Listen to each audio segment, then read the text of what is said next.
Hello guys, welcome back to my channel. Tito Batang na naman.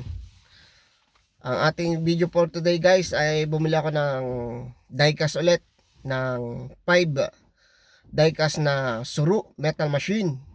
So i-share ko sa inyo guys ang aking 5 pieces. Yan. So ang ating unang Suru metal machine ay ang Mad Rush. Yan, guys, oh, ganda. Yan.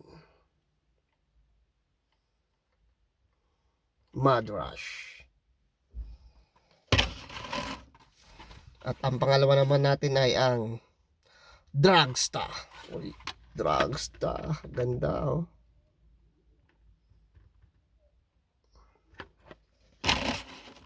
Pangatlo naman natin guys ay ang Cadet.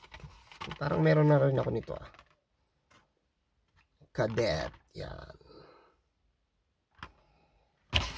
At pang-apat naman natin ay ang Horizon Red.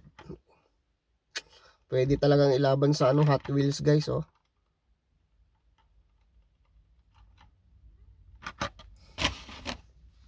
Tapos ay ang Charge Red. Pang-5 guys. Yan. Sa halagang $1.50 ang isa guys. Yan. Dito sa New Zealand. Pinakamurang diecast dito sa New Zealand na per piraso. Maganda siya guys.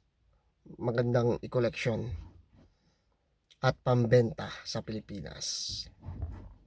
So sana nagustuhan nyo ang ating video for today. Ito nga pala si Tito Batang, isang steel fixer dito sa New Zealand at Suru metal machine collectors din guys. Rock and roll, and please subscribe, like, and comment na rin po sa aking YouTube channel. Rock and roll.